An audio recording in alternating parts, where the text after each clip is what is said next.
प्यारे विद्यार्थियों, आज हम क्लास 9th के विज्ञान का पहला चैप्टर इकाई 1 द्रव्य एवं व्यवहार से अध्याय 1 हमारे आसपास के पदार्थ मैटर इन आवर सराउंडिंग्स, इसके बारे में चर्चाएं करेंगे। क्या क्या पदार्थ हमारे चारों तरफ मिल सकते हैं, आसपास मिल सकते हैं, इसके बारे में हम चर्चा करेंगे। तो देखते हैं कि चैप्टर का नाम, अध्याय क्या है। अध्याय है पहला और चैप्टर का नाम क्या है, देखिएगा। लेसन का नाम हमारे आसपास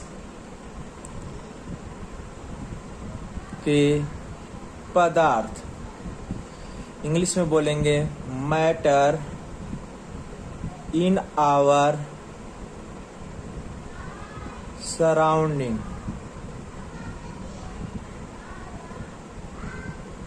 ठीक है प्यारे बच्चों, हमारे आसपास में क्या मिलेगा। इस चैप्टर में हम चर्चाएं क्या करेंगे। पहली बात हमने चर्चा करेंगे द्रव्य।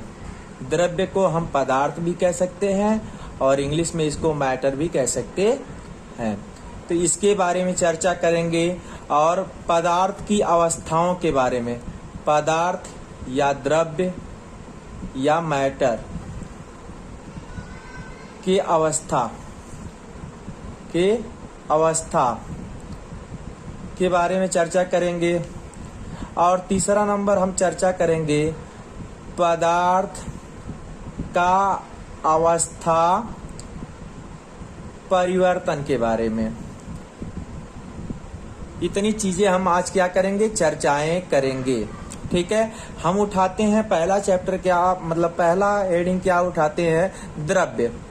द्रव्य जिसको क्या कहते हैं, पदार्थ भी कहते हैं और मैटर भी कहते हैं।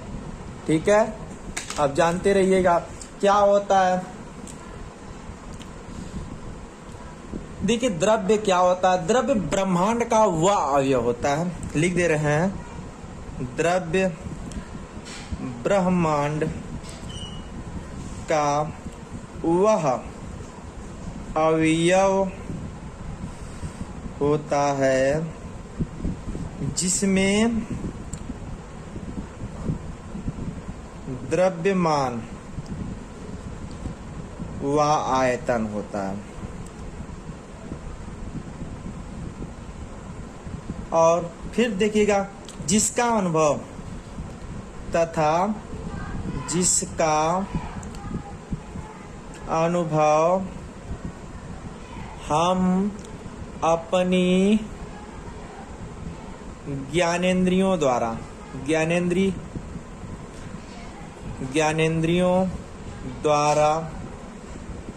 कर सकते हैं। ठीक है, उसे क्या कहते हैं, उसे पदार्थ या द्रव्य कहते हैं। जैसे उदाहरण क्या हो गया, जैसे जल हो गया, वायु हो गया, लकड़ी हो गया, हीरा हो गया, स्टील हो गया, कांच हो गया आदि। देखिए क्या है पदार्थ, क्या है आप तो जान ही गए होंगे। पदार्थ, द्रव्य वह है जो ब्रह्मांड में जो वस्तुएं पाई जाती हैं। ब्रह्मांड का वह अवयव जिसमें क्या हो, द्रव्यमान हो, जिसका कोई वजन हो, वजन होने के साथ साथ उसका कुछ आयतन हो गया। जैसे मैंने किसी चीज को उठाया, इस कलम का कुछ तो कुछ वजन होगा, इसको वेट कर सकते हैं, तौल सकते हैं। इसके बाद ये कुछ स्थान घेर रहा है। ठीक है, कुछ स्थान तो घेर रहा है, बेलनाकार है तो बेलनाकार का आयतन समझिए घेर रहा है। इसी प्रकार वह ब्रह्मांड का वह अवयव जिसमें द्रव्यमान व आयतन होता है। ठीक है, तथा जिसका अनुभव हम ज्ञानेंद्रियों द्वारा, ज्ञानेंद्रियों का मतलब क्या होता है, 5 ज्ञानेंद्रियां पाई जाती हैं। उसमें त्वचा है, त्वचा से हम क्या कर सकते हैं, उसको उठा सकते हैं, है ना। त्वचा हाथ है ना, उसको देख सकते हैं क्या है क्या नहीं है, उसको हाथों द्वारा उठा सकते हैं, उठेगा तो अनुभव करेंगे कि कैसा है, कितना हमें कैसा है, ठोस है। अब इसको दाबेंगे तो पहले टच में हमारा क्या आएगा, त्वचा ही आएगा ना कि इसको ठोस यार है, ये ठोस है, ठीक है। या पानी में डालेंगे तो पता चलेगा कि लिक्विड है। हीरा है वो भी ठोस है, ठीक। और लकड़ी है तो हमको अनुभव होगा ना ठोस। तो यही क्या कह रहा, जिसका अनुभव हम अपने ज्ञानेंद्रियों द्वारा कर सकते हैं उसे क्या कहते हैं, पदार्थ या द्रव्य कहते हैं। उदाहरण क्या हो गया, जल हो गया, वायु हो गया, लकड़ी हो गया, हीरा हो गया, स्टील हो गया। स्टील मतलब इस्पात, ठीक है, कहीं और कांच हो गया आदि, ठीक है।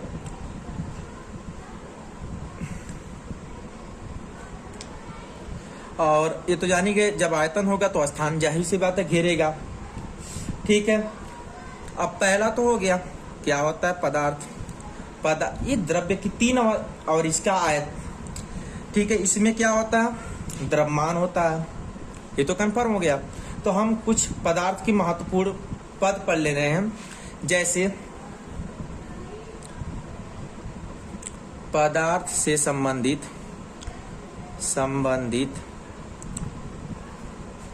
महत्वपूर्ण पद के बारे में, इम्पॉर्टेंट टर्म्स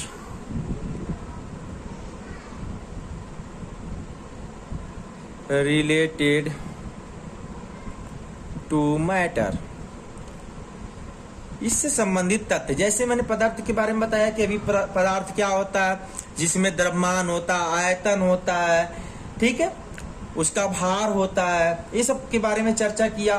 तो उसके बारे में देख लिया जाए कैसे क्या है, महत्वपूर्ण उसका क्या है, उससे संबंधित, उससे रिलेटेड होता, और उसका इंपॉर्टेंट पद हो, इंपॉर्टेंट टर्म्स हो, किसका, मैटर का। तो हम इसके बारे में जान ले। पहला क्या है, पहली बात तो ये द्रव्यमान, इससे एक रिलेटेड क्या मिला हमको, द्रव्यमान। कोई भी पदार्थ में जरूर द्रव्यमान होगा। द्रव्यमान क्या होता है, देखिए किसी वस्तु में उपस्थित द्रव्य की वास्तविक मात्रा को ही द्रव्यमान कहते हैं। जिसका वास्तविक वेट जो होता है, वास्तविक मात्रा क्या होगा, मास होगा, वही क्या होता है, उसी को हम क्या कहते हैं, द्रव्यमान कहते हैं। लिख ले रहे हैं, किसी वस्तु में उपस्थित द्रव्य की वास्तविक मात्रा को उसका द्रव्यमान कहते हैं। और एक चीज और है, किसी वस्तु का द्रव्यमान क्या होता है, हमेशा सदैव क्या होता है, निश्चित होता है, वो वेट उसका वही रहेगा। बस ये है कि उसका भार कम बेसी हो सकता है, क्योंकि अगर सूर्य चंद्रमा पे जैसे अगर हम चले गए तो हमारा 6 गुना वेट क्या होगा, कम हो जाता है। तो भार वही रहेगा, द्रव्यमान वही रहेगा, लेकिन भार में परिवर्तन, क्योंकि भार में क्या होता है, वेट में mg लग जाता है, मास होता है, और क्या होता है, ग्रेविटेशनल फोर्स होता है। तो ये चीज जानते हैं, ठीक है, इसको जान लीजिएगा। तो यही कह रहा है कि मास क्या होता है, द्रव्यमान क्या होता है, किसी भी वस्तु का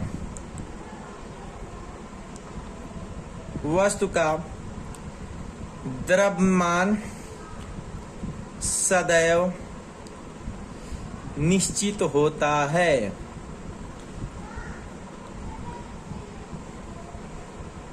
ठीक, इसका मतलब जानी गए, किसी भी वस्तु का द्रव्यमान सदैव निश्चित होता है, चाहे इसका स्थान परिवर्तन कहीं भी कर दीजिए, कहीं भी ले जाइए, इसका क्या होगा, द्रव्यमान वही रहेगा। 2 किलो है तो 2 किलो ही रहेगा। और इसे क्या करते हैं, इसे हम किससे डिनोट करते हैं, इसे स्मॉल m द्वारा क्या करते हैं, द्वारा प्रदर्शित करते हैं, डिनोट्स करते हैं।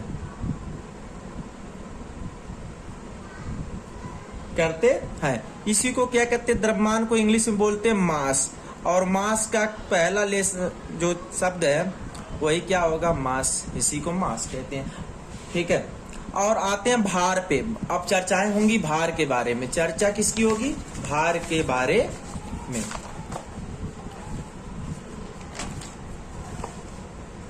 भार क्या होता है अब जान लीजिए।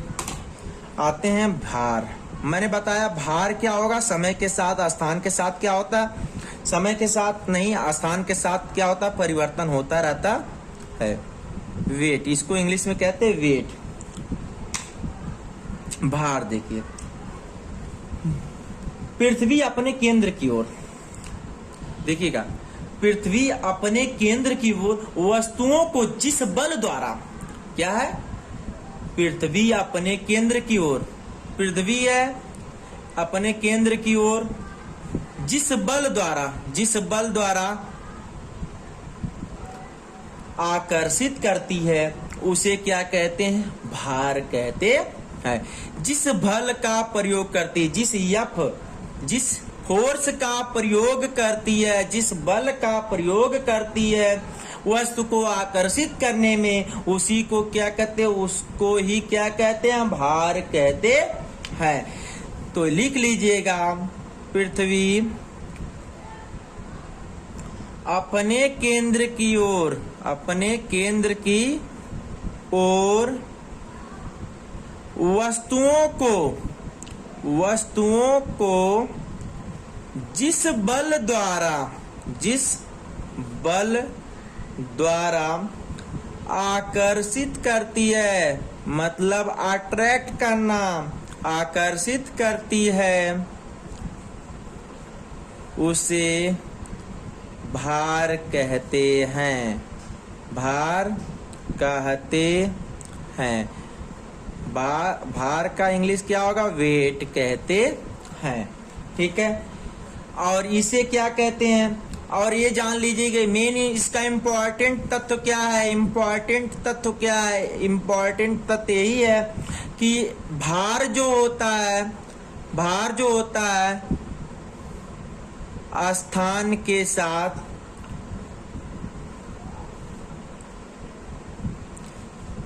स्थान परिवर्तन के साथ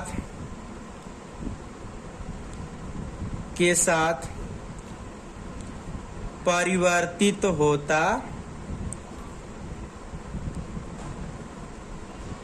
और इसे क्या कहते हैं? स्मॉल w द्वारा क्या करते हैं? द्वारा प्रदर्शित करते। ये जान लीजिएगा, इसके बारे में महत्वपूर्ण भूमिका यही है कि आप भार के बारे में कंफ्यूज होते हैं। भार और द्रव्यमान के बारे में आप कंफ्यूज जरूर होते हैं। भार भी कहेंगे हमारा वेट तो वही है, द्रव्यमान भी वही कहेंगे, लेकिन नहीं, द्रव्यमान में सिर्फ यम होता है। यम उसका वास्तविक कितना वजन है यही चीज बताता है। और भार में क्या होता है? उसमें ग्रेविटेशनल फोर्स के साथ उसका मिश्र होता है। जैसे यम जी, W इक्वल टू होता है यम जी। वेट जो होता है द्रव्यमान और ग्रेविटेशनल फोर्स के बराबर होता है। इसका द्रव्यमान अगर 5 kg है और ग्रेविटेशनल फोर्स 9.8 के हिसाब से लगा तो इसका वेट क्या हो गया? भार 9. ठीक है।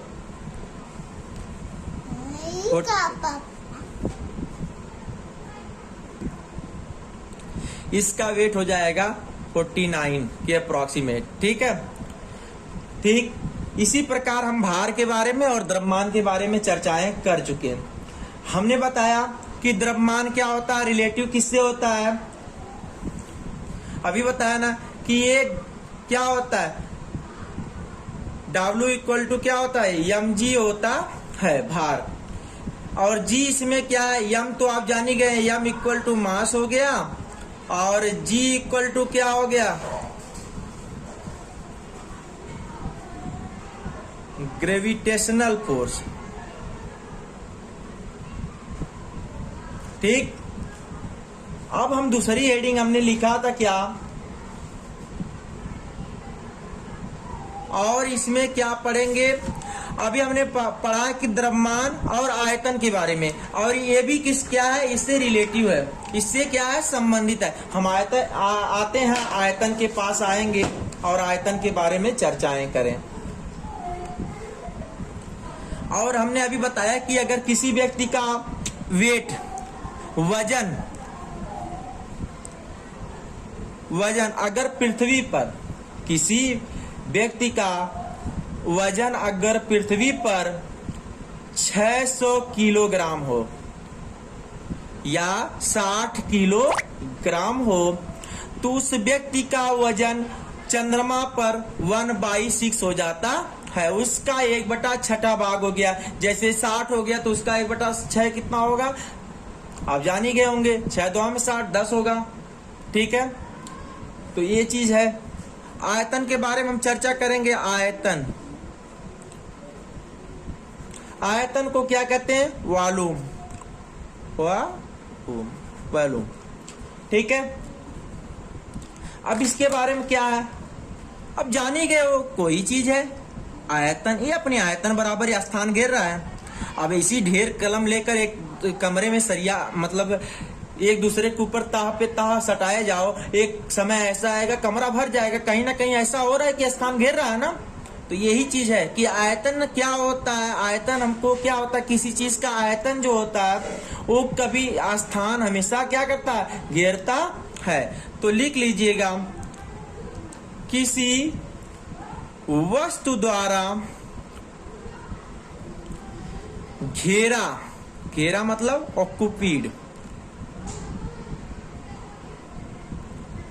स्थान घेरना, ऑक्यूपीड, घेरा गया स्थान, घेरा गया स्थान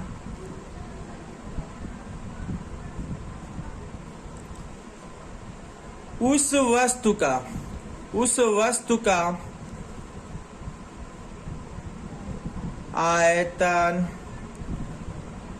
कहलाता है। इसे क्या कहते हैं, किससे डिनोट करते हैं, कैपिटल वी द्वारा प्रदर्शित करते हैं।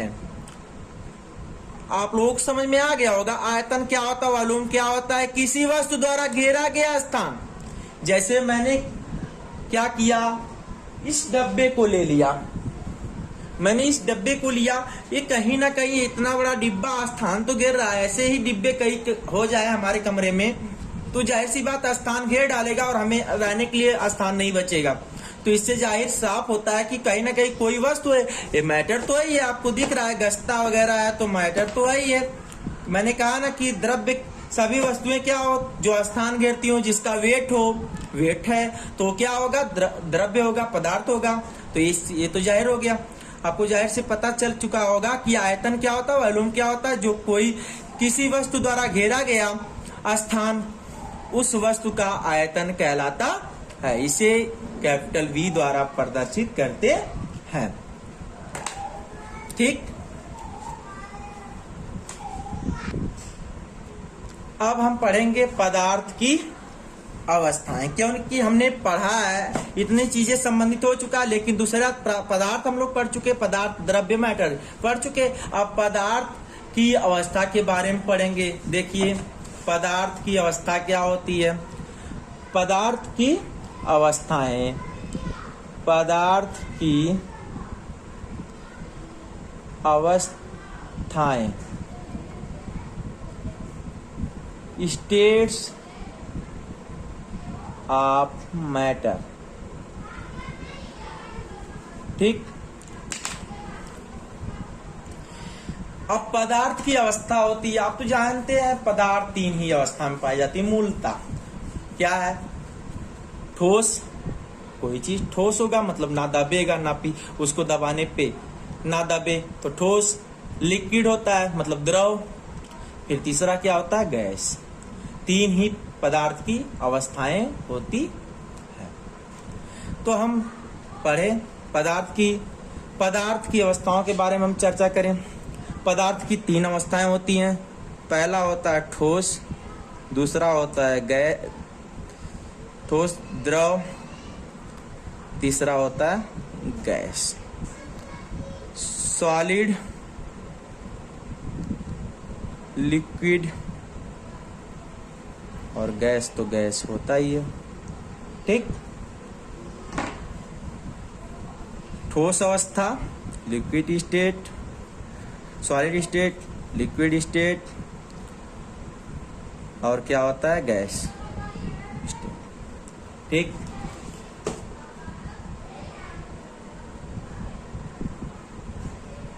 Gaseous state.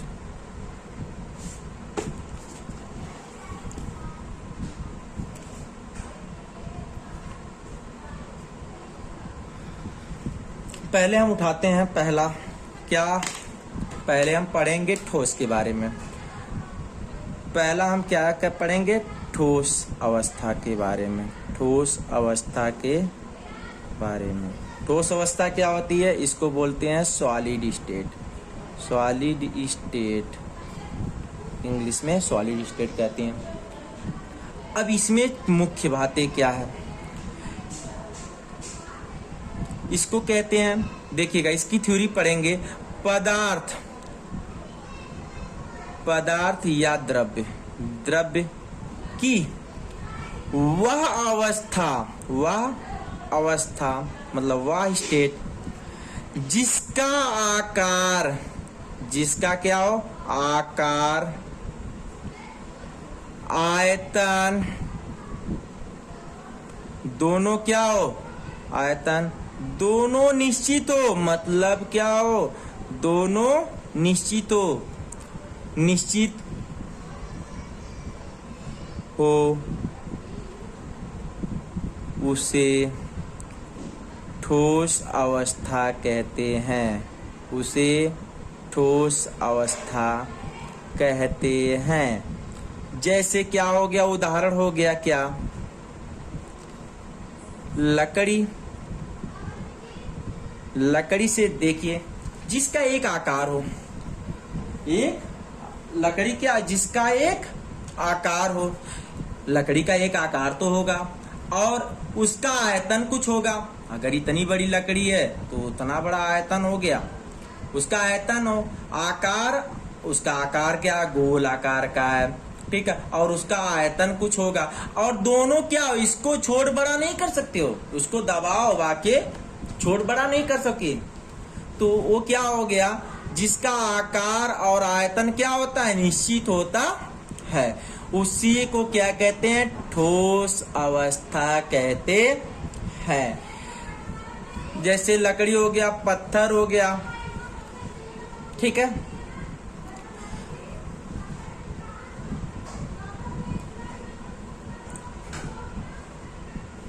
ठीक, अंदर चीजें होंगी, ठीक है, इसको देख लीजिएगा। और जो भी जितनी भी हो, जो ठोस होगी वही सब अवस्थाएं ठोस अवस्था में आएगी, ठीक। तो ये चीज जानते रहिएगा कि ठोस अवस्था क्या होता है, और इसके एक चीज और, इसकी व्यवस्थाओं के बारे में बताएंगे, ठीक है। ठोस अवस्था क्या होती है, पदार्थ की वह अवस्था जिसका आकार और आयतन, दो चीज जानिएगा, आकार और आयतन दोनों क्या हो, दोनों निश्चित हो, उसे हम ठोस अवस्था कहते हैं। उदाहरण लकड़ी, पत्थर, किताब, ये सब सॉलिड है ना, तो ये सब डाल हो गया। तो इसमें क्या हो गया, और इसमें एक चीज और जानिएगा, इसके ठोस अणु क्या होते हैं, इसके अगर ये जब ठोस है तो कहीं ना कहीं इसके मॉलिक्यूल आपस में इतना बने होंगे कि इसको तोड़ा ना जा सके। मॉलिक्यूल मतलब अणुओं, अणु, क्रिस्टलीय अणु। तो ये क्या होगा, इसका अरेंजमेंट क्या होता है,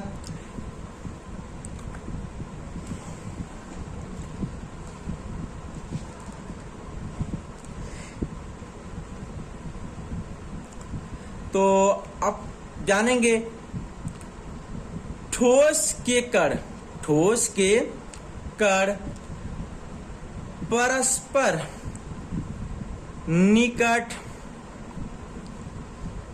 एवं निश्चित क्रम में त्रिविमी, मतलब 3 डायमेंशनल जालक के रूप में व्यवस्थित होते हैं। बहुत इंपॉर्टेंट चीज है, जानिएगा, व्यवस्थित होते होते हैं। इसी कारण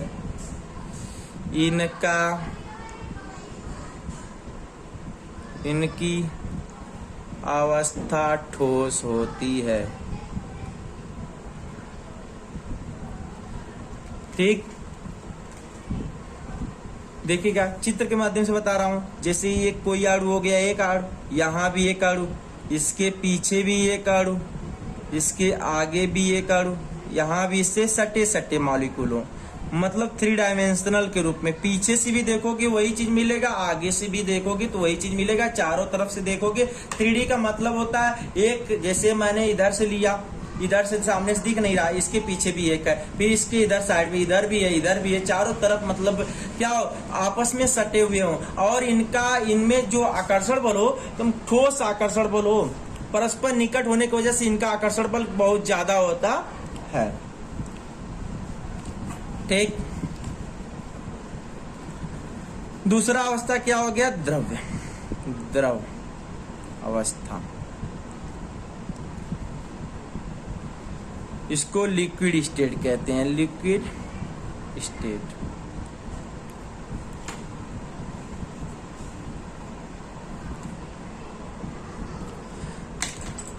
द्रव्य की वह अवस्था जिसका आयतन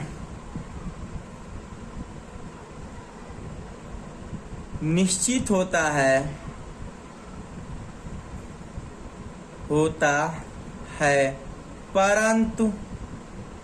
परंतु आकार अनिश्चित होता है।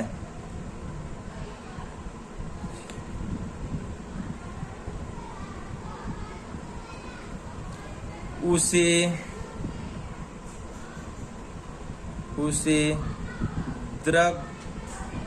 द्रव अवस्था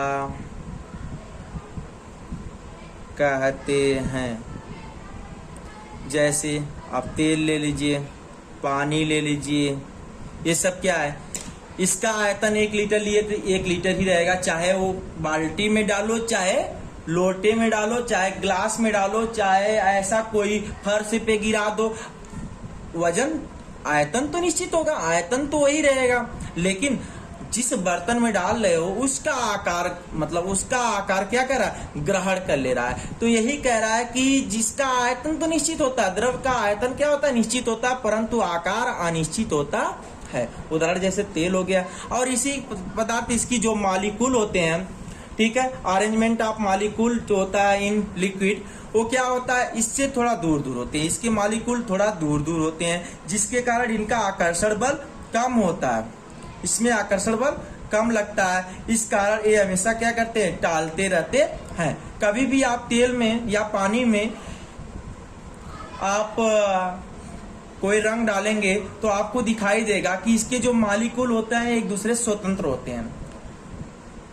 मतलब बस इतना जानिएगा, स्वतंत्र का मतलब एक होता है इनके बीच आकर्षण बल होता है, उसी राउंडिंग में क्या करते हैं? एक दूसरे से क्या करते हैं? घूमते रहते हैं। ठीक है, इसके मॉलिक्यूल क्या होते हैं? ठोस की अपेक्षा थोड़ा दूर दूर होते हैं। ठीक, अब जानिएगा तीसरा हम कल पढ़ाएंगे। ठीक है, आज के लिए बस इतना ही, फिर कल मिलेंगे, गैस के बारे में बताएंगे। ठीक है, अगर आपको चैनल अच्छा लगेगा या पढ़ाई मेरी अच्छी लगेगी तो आप जरूर चैनल को सब्सक्राइब करेंगे। ठीक, और चैनल को सब्सक्राइब करें, और जो भी गलतियां हो, जो भी त्रुटि हो, उसको आप बताने का प्रयास करें।